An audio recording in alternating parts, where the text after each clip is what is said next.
పవన్ కళ్యాణ్ గారు అసెంబ్లీలో మాట్లాడుతూ స్టీల్ ప్లాంట్కి సంబంధించి మాట్లాడుతున్నారు. పవన్ కళ్యాణ్ గారు అసెంబ్లీలో we're committed for stopping privatisation అంటున్నారు.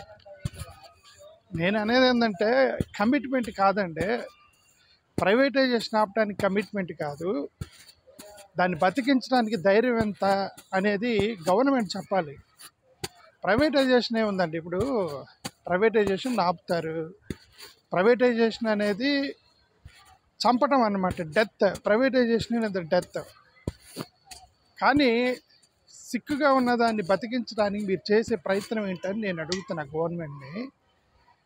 అంటే ఇప్పుడు ఒకరిని చంపేద్దాం అనుకున్నారు, చంపేద్దాం అనుకున్న వాళ్ళని you can delay the death, but can you make that person live అనేది ఇక్కడ ఇష్యూ. స్టీల్ ప్లాంట్ని మీరు ప్రైవేటైజేషన్ కొంతకాలం మీరు ఆపగలరు. ఎంతవరకు ఆపగలరు? మీకు బీజేపీతో ఆ ఎలియన్స్ ఉన్నంత వరకు, బీజేపీ వాళ్ళకి మెజారిటీ వచ్చేంత వరకు మీరు ఒక 10 సంవత్సరాలు ఆపగలుగుతారు దాన్ని. ఆ తర్వాత బీజేపీకి పూర్తి మెజారిటీ వచ్చిన తర్వాత దాన్ని మీరు ఇంకా ఆపలేరు కదా. మీరు దాన్ని ప్రైవేటైజేషన్ ఆపకుండా ఉండాలంటే మీరు ప్రైవేటైజేషన్ చేయట్లేదు, మేము స్టీల్ ప్లాంట్ని బతికిస్తాము తరతరాలుగా అంటే దాని సిమ్టమ్స్ వేరుగా ఉంటాయి. ఈ సిమ్టమ్స్ ఎలా ఉంటాయి? దానికి ఒక క్యాప్టివ్ మైన్స్ అలాట్ చేసి ఆ స్టీల్ ప్లాంట్కి కొద్దిగా డబ్బులు ఇచ్చేసి దాన్ని రెన్యువేషన్ చేసి మళ్ళీ ఫ్రెష్గా కంపెనీస్కి సంబంధించినటువంటి గవర్నమెంట్ సహకారంతో వాళ్ళు కొన్ని కాంట్రాక్ట్లు, sales, buildings, marketing department, HR department, employees recruitment ఇవన్నీ పాజిటివ్గా జరుగుతున్నాయి అనుకోండి. పాజిటివ్గా జరుగుతుంటే ఇది ఎస్ స్టీల్ ప్లాంట్ని కాపాడారు, పాజిటివ్గా మూవ్ అవుతుంది అని అనుకోవచ్చు. మీరు ప్రస్తుతానికి మీరేం చేస్తున్నారు? ప్రైవేటైజేషన్ ఆపండి అంటున్నారు. వాళ్ళు కొంతకాలం ప్రైవేటైజేషన్ ఆపుతారు.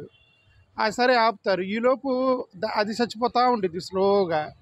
ఓకే, వాళ్ళు చంపరు, అదే చచ్చిపోతూ ఉంటుంది. క్యాప్టివ్ మైన్స్ లేకుండా స్టీల్ ప్లాంట్ ఎలా రన్ అయ్యిద్ది? డబ్బులు లేకుండా ఎలా రన్ అయ్యిద్ది?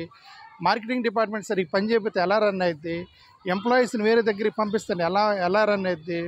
బర్నింగ్ సర్ఫేస్ ఫర్నేస్ని వాళ్ళు అమ్మేశారట, దాంతో క్లోజ్ చేశారంట ఒకటి, అదేమైద్ది?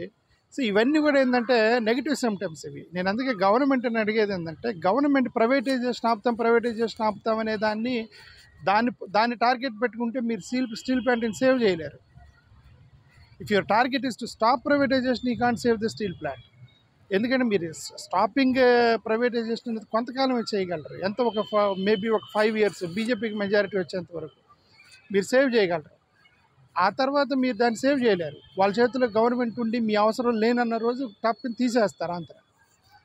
అలాగా మీరు వాళ్ళ దగ్గరికి వెళ్ళి క్యాప్టివ్ మైన్స్ కోసం పట్టుపట్టండి, వాళ్ళ దగ్గరికి వెళ్ళి ఫండింగ్ అడగండి, రైట్? స్టీల్ ప్లాంట్ని రెనోవేషన్ చేయమనండి, స్టీల్ ప్లాంట్ కెపాసిటీ పెంచమనండి, ప్రొడక్షన్ కెపాసిటీ పెంచమనండి, మార్కెటింగ్ డిపార్ట్మెంట్ ఎక్స్టెన్షన్ చేయండి, మీ వాళ్ళ దగ్గర నుంచి కాంట్రాక్ట్లు అడగండి, వాళ్ళు మీ విశాఖ స్టీల్ ప్లాంట్ నుంచే ఆ స్టీల్ను కొనమని చెప్పండి. ఈ జిందాల్ స్టీలు, అదాని స్టీలు అవి తర్వాత సంగతి, ముందు విశాఖ స్టీల్ ప్లాంట్ నుంచి కొనమానండి. గవర్నమెంట్ నిజాయితీ బయటపడింది. అప్పుడు కేంద్ర ప్రభుత్వం నిజాయితీ బయటపడింది. కానీ ప్రతిసారి మీ కమిట్మెంట్తో ఉన్నాము, ఇది మా మనోభావాలతో ముడిపడి ఉంది, మేము స్టీల్ ప్లాంట్ని కాపాడతాము, వీఆర్ కమిటెడ్ టు దట్, ఇవన్నీ కూడా వర్కౌట్ అవ్వండి. ఇవన్నీ కొంతకాలం వరకు మీరు ఆపగలరు అంతే తప్ప. పవన్ కళ్యాణ్ గారికి చెప్పేది ఏంటంటే, మీరు నిజంగా మీ కమిట్మెంట్ అవసరం లేదు, మీ ధైర్యం ఎంత అని అడుగుతున్నా. How much is your how dare you are to go and demand from the government, not requesting. Pawan Kalyan garu ఏమన్నారు? నేను వెళ్ళి అమిత్ షా గారిని రిక్వెస్ట్ చేశాము, ఇది మా మనోభావాలతో ముడిపడింది సార్, దయచేసి మా దాన్ని ప్రైవేట్ చేయొద్దని మేము రిక్వెస్ట్ చేశాము. రిక్వెస్ట్ చేయటం కాదు, do you have the guts to demand? Request చేయటం కాదండి, మీకు గట్స్ ఉన్నాయా? డిమాండ్ చేసి గట్స్ ఉన్నాయా మీ దగ్గర? మీరు పోవాలి సార్, మా స్టీల్ ప్లాంట్కి మీరు క్యాప్టివ్ మైన్స్ ఇవ్వండి అని అడగండి. ప్రైవేట్ వాళ్ళు ఎవరెవరికి క్యాప్టివ్ మైన్స్ ఇచ్చిన వాళ్ళు Visakhapatnam steel plant captive mines ఎందుకు అలాట్ చేయారండి?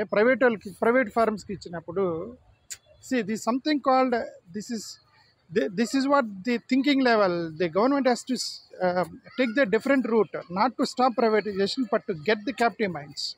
Thank you.